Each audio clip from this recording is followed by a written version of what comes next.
You said self-destruct, by the way. I like to believe that's the red button on all cameras. Guys, we're gonna get started. Corey, you want to come on up? You're just standing. Huh? Just standing. Okay. Thank you.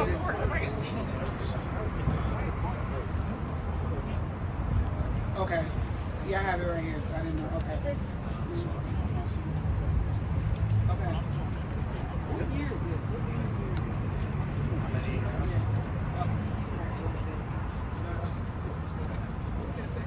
All right, good morning, everyone. Welcome to Clinton Square, which is the host for so many wonderful, amazing events here in our city, but perhaps none more wonderful than our Christmas tree lighting.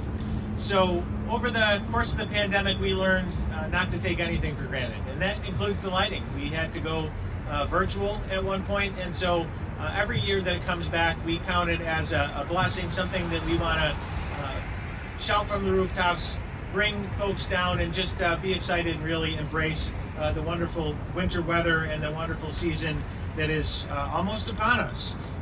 So want to recognize a few folks that are here. We have our Deputy Commissioner of Parks, Chris Abbott, here. We have our Chief Operating Officer, Corey Dunham, here. We have Councilor Rasheada Caldwell here, and you'll be hearing from Councilor Caldwell. And we have Melissa Crespo here from one of our great partner organizations, Syracuse Stage. So thank you. We also have Kevin Henry here from our building trades team that constructs this tree behind you, and you can already see they've been hard at work.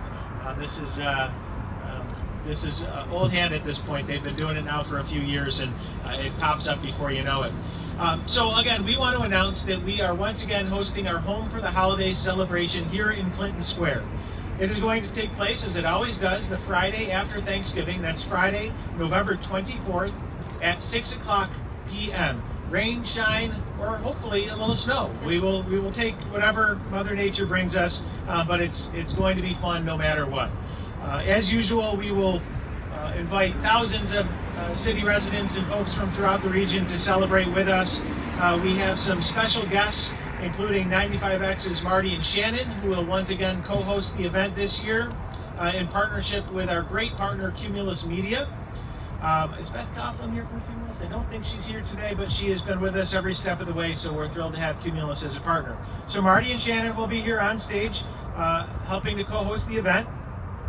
They will be bringing with them Sydney Irving, who is a local indie pop rock artist who will be performing here for the crowd. Again, we like to shine a light on local talent, and Sydney Irving is just that. She's a very talented performer, and we're excited to have her be part of the celebration. We will also have local band Trump Tight 315, which is here most years, and we're excited we'll be back here again this year, that will play us right into the lighting. We expect the lighting to take place right around 7 p.m., so you got about an hour's worth of entertainment and fun.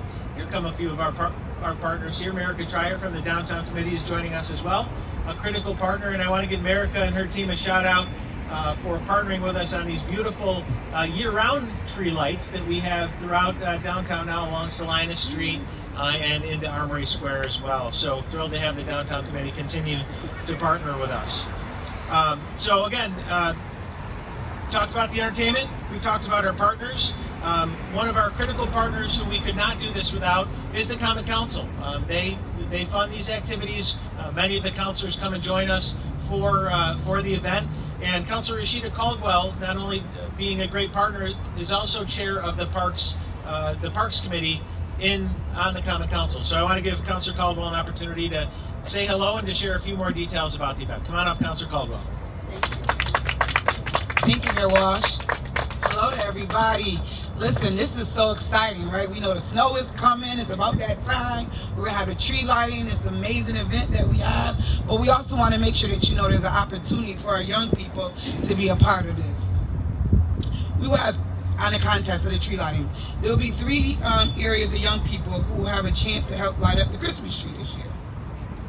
At the celebration, 1 winner will be selected from each of the following categories, 4 to 6, 7 to 9, and 10 to 12. You want to know how to enter? Well, this is what you're gonna do. You're gonna freehand draw. You can showcase the drawing, a theme of winter fun of Syracuse. What does that look like? Young people, let's go. Let's be creative of what you think this should look like. You can take a picture of the drawing and email it to Parks Youth Recreation at SYR.gov.net by Friday, November 17th at 5 p.m. Make sure you include, don't forget, your name, your age, your school, your parents' name, phone number, and email. All the details on how to join can be found on the city website. Thank you very much, Mayor Walsh. Great, thank you, Councilor.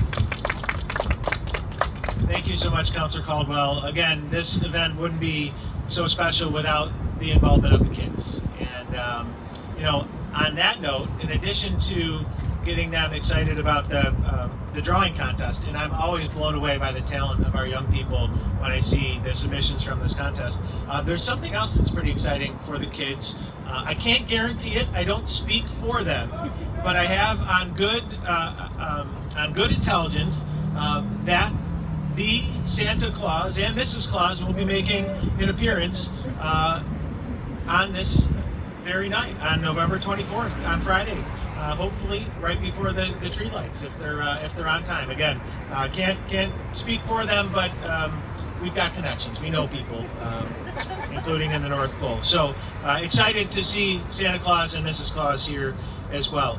On the topic of holiday traditions, of course, one of the other great traditions that many of us celebrate is the Christmas Carol, whether you're watching a movie or seeing it live. And I'm excited that this year our great partners at Syracuse Stage have a Christmas Carol that's going to be performing leading up to the event.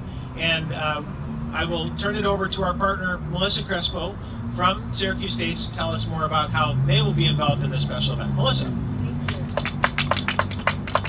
Hello, thank you so much. Syracuse Stage and our annual co-production with the Syracuse University Department of Drama is so proud to present A Christmas Carol.